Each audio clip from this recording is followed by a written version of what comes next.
అల్లూరు జిల్లా ధారకొండలో గంజాయి వద్దు ఆరోగ్యం ముద్దు గిరిజనులు అంటూ భారీ ర్యాలీ నిర్వహించారు. స్వచ్ఛందంగా సుమారు 1500 మంది ర్యాలీలో పాల్గొన్నారు. గంజాయిపై గిరిజనులలో వచ్చిన మార్పు చూసి హర్షం పోలీసులు వ్యక్తం చేశారు. ఈ సందర్భంగా కార్యవర్గ సభ్యుడు విష్ణుమూర్తి మీడియాతో మాట్లాడుతూ గంజాయి నిర్మూలనకై చైతన్యం తీసుకురావడానికి స్వచ్ఛందంగా ముందుకు వచ్చి సుమారు 2 కిలోమీటర్ల మేర భారీ ర్యాలీ నిర్వహించనున్నారు.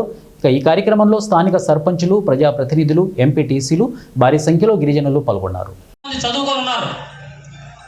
వీళ్ళు జైలు పాలవుతా ఉన్నారు. దానివల్ల ఫ్యామిలీ నుంచి చాలా దూరమయ్యే అవకాశాలు ఎక్కువగా ఉన్నాయి. కనుక ఇక నుంచి గంజాయిని స్వస్తి పలకాల్సిందిగా ఈ సందర్భంగా తెలియపరుస్తూ ఉన్నాం.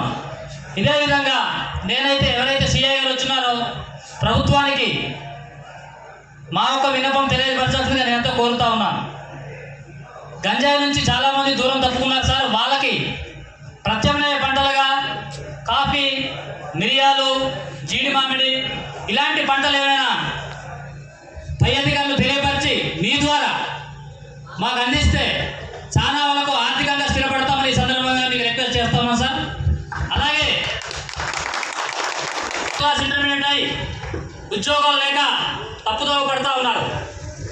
ఇలాంటి ఎవరైతే యువత ఉన్నారో వాళ్ళకు స్కిల్ డెవలప్మెంట్, హోటల్ మేనేజ్మెంట్, అలాగే లేడీస్ ఎవరైతే ఉన్నారో చదువుకున్న ఇలాంటి వాళ్ళకి టైలరింగ్ ఒకరికి కూడా తెలుసు. ఈరోజు ఏం జరిగిందంటే ఆ రోజు మేము ఆలోచించినటువంటి ఆలోచన ఈరోజు మీ అందరిలోకి వచ్చినందుకు నేను చాలా గర్వపడుతున్నాను. మనకేమొద్దు, ఇప్పుడు గంజాయి వద్దు, ఏం ముద్దు, చదువే ముద్దు, అభివృద్ధి ముద్దు, వ్యవసాయమే ముద్దు. కనుక ఆ రోజు నిజంగా ఒక డిసిషన్ తీసుకొని ఒక పోలీస్ అధికారి దగ్గరికి వెళ్ళి నేను అడిగాను.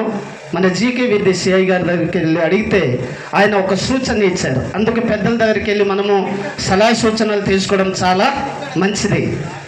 రాజుగారు, అది ప్రజల్లో నుంచి ఆ చైతన్యం రావాలి, అది మేము చేయకూడదు అన్నారు. నిజంగానే అది ఏంటంటే అందులో ఎంత కష్టం ఉంటుందో, ఎంత నష్టం ఉంటుందో, దానివల్ల ప్రజలు ఎంత నష్టపోయారు అనేది నేను క్షుణ్ణంగా ప్రతి గ్రామానికి, ప్రతి కుటుంబం దగ్గరికి వెళ్ళి నేను చూశాను.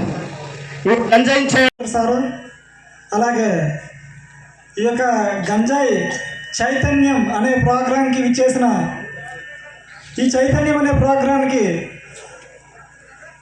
ఇంత విజయవంతం చేసినటువంటి మన పెద్దలందరికీ కూడా నా యొక్క నమస్కారాలు తెలియజేస్తూ, మీకు తెలుసు గంజాయి గురించి మాకంటే మీకే బాగా తెలుసు.